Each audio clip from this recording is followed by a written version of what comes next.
संसदेत मंजूर केलेला निवडणूक आयुक्तांच्या नियुक्तीबाबतचा नवा कायदा हा निवडणूक आयोगाला गुलाम करणारा असल्याची टीका प्रकाश आंबेडकरांनी केली आहे। विरोधी पक्षाचे खासदार निलंबित करून केलेला कायदा असंवैधानिक असल्याचा हल्लाबोल हा आंबेडकरांनी केला आहे। तर नव्या कायद्याला सुप्रीम कोर्टात आव्हान देणार असं देखील आंबेडकर म्हणाले। तर याआधी निवडणूक आयुक्तांची नियुक्ती सुप्रीम कोर्टाच्या न्यायाधीशांप्रमाणे होती, पण नव्या समितीतून न्यायमूर्तींना वगळल्यानं ती आता सरकारी नियंत्रणात असेल आणि त्यामुळे सरकार निवडणूक आयुक्तांच्या नियुक्तीत मनमानी करू शकतो असा आरोप प्रकाश आंबेडकरांनी केला आहे। केंद्राचा हा कायदा म्हणजे इलेक्शन कॅप्चर करण्याचा प्रयत्न असल्याचा हल्लाबोलही प्रकाश आंबेडकरांनी केला आहे।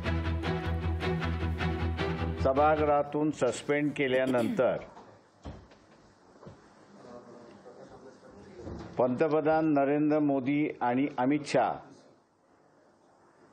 यांनी घाईगर्दीने शेवटच्या दिवशी कुठल्याही पद्धतीचं डिस्कशन न करता इलेक्शन कमिशन या संदर्भातलं असणारं बिल जे आहे ते मंजूर करण्यात आलं। हे न डिस्कस करता त्या ठिकाणी मानण्यात आलं। या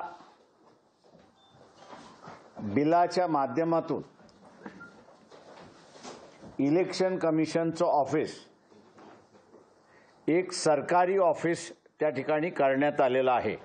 मोठे वाता स्पष्ट होतोय की त्यांना असणारी काही महत्त्वाची बिलं जी आहेत ती मंजूर करून घ्यायची होती।